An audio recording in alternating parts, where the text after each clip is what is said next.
2010, you went in here. Everything, it seems like all of the rhythms you had put out from your first production had Vybz Cartel on it. If not one song, two songs from the very jump. You understand? Doing your stuff here now. You have the big Clarks and all of this stuff here. This is 2010. Cartel ended up going to jail in 2011. And this is when you guys are basically at the top of your musical game at this point here. Yeah, I mean, for me, I rate Cartel as an artist because he's very creative. Now, when I send a beat to Cartel, I guarantee you the next day I'm going to get a song. So working with Cartel is very easy. You know, that's one. Two, I just rate him. Every time I get a song from Cartel, I'm saying, how did he think of that line? Like, he would put some rhymes together that you're saying, how, like, who thinks of that? You know what I mean? So he's always been one of my favorite artists. I'm a fan of Cartel, pretty much. You know what I mean? So it was easy for me to work with Cartel, you know what I mean? And then with him being so quick with the music as well, there's a whole string of unreleased songs that we have. You understand? We do have unreleased songs, you know, that's never been released. You know, and then, you know, at this point now where you mentioned that he went to prison at this time, that was a dampener for me. You know what I mean? This was one of the guys who, him always giving it, if I send him a rhythm that doing like this, him have a song.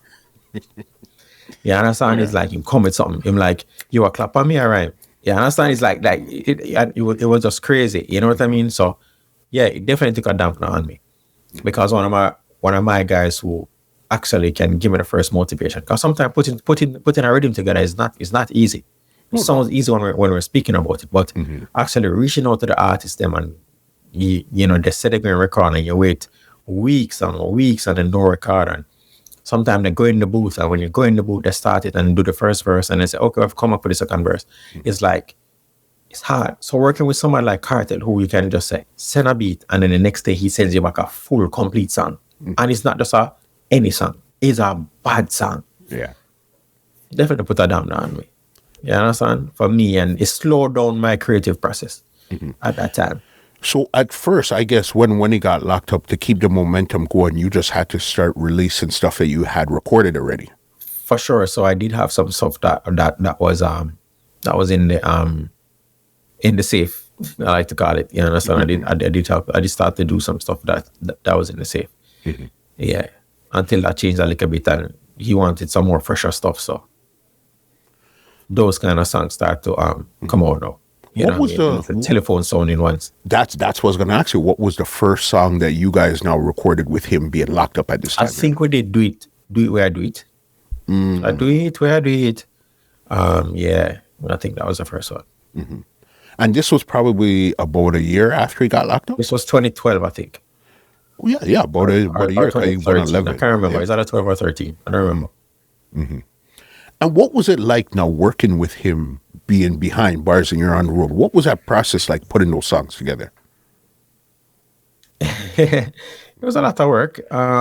You know, I mean, we used to high studio quality.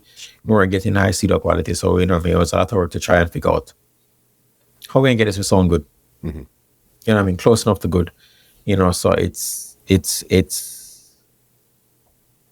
yeah, it was a lot of work, a lot of learning. You know, what it taught me is how to use a lot of different noise software. You know what I mean? It taught me how to manipulate dirty sounding audio. You know what I mean? And so on. But it was a lot of work.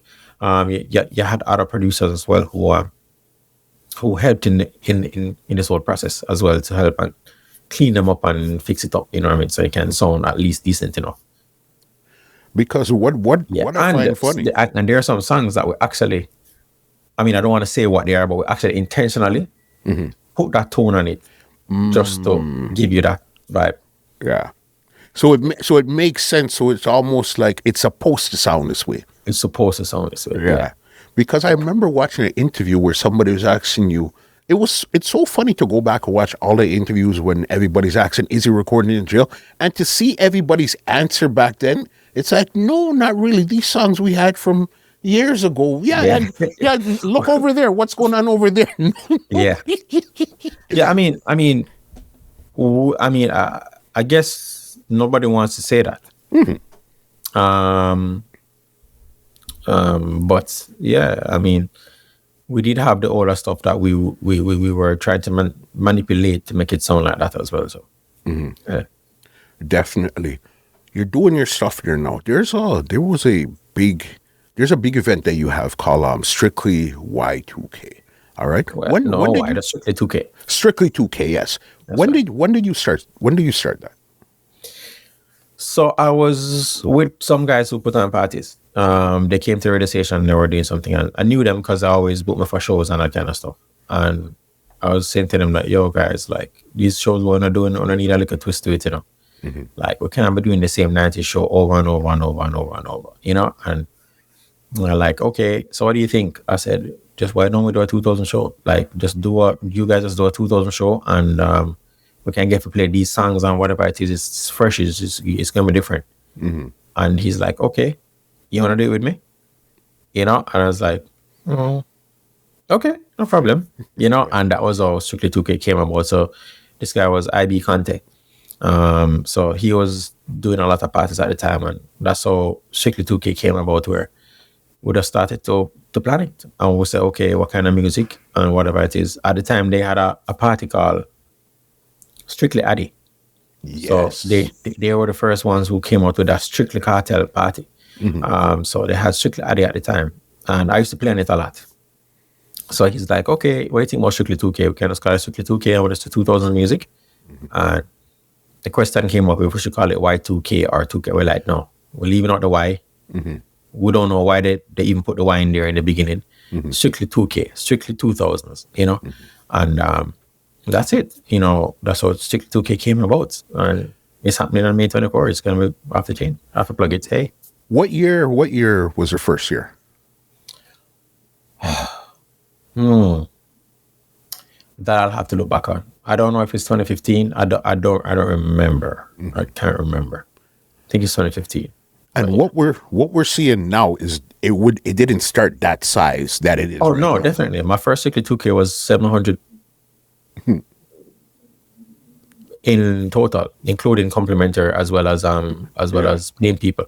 It was 700, you know, and that one had Tony Matron, Liquid, and Nico, as well as myself on it. And then, you know, we said, okay, by the next stage, you know, we should grow some more. The next stage, and it grew. We got like a 1,000.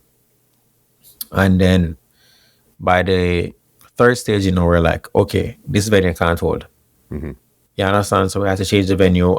We've had bad moments as well where people try to come in and then there's just no space, you know, and they start to tear down the fence, starting doing all sorts of things. And we're like, yo. Yeah. So we moved it on to the bigger venue. Now we see good numbers, you know what I mean? We see over 3,000, 4,000, 5,000 people, you know. But it's been a long neglected genre. And we're brought to the forefront now, you know. I mean, when I look, and all of the artists are keeping their all 2000s, even the one that said they're 90s, they're all 2000s. You know, so I mean, we feel good about it. Yeah. No, but it makes sense because for you, where you came in the business, for you to say you want to keep a 90s party, that wouldn't make sense. This is on brand for you to keep something at 2000. I really got my break 2003 on the radio and stuff. So why would I go back to 90s that I really don't have that type of attachment to? But anything 2000 up, I have the attachment to. So it makes for sure. And I could play 90s music as well as the guys who lived it. You know what I mean? So yeah, of course, with no music, but it's a difference when you live it. Just like what you're mentioning, because I'm a 2000s guy. I definitely live that era. For me, 2000s, 2010s that's my era. You know? No, definitely, because I even seen the last one, because you said May 24th, the new staging is coming up, but the one before that, you gave out plaques to Cartel, Kiva. Who else did you give out plaques to? I don't remember, but each staging we try to give something to somebody from the 2000s.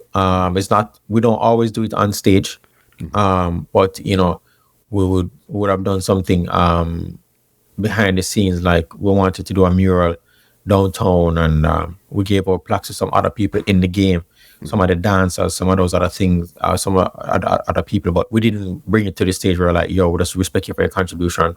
I would give them a plaque and give them tickets to come to the party. So this was done before, but this time we said, you know what, let's bring it to the stage. Let's make a news item out of it. Why do it and nobody knows? Yeah. So No, it definitely made sense that way. yeah.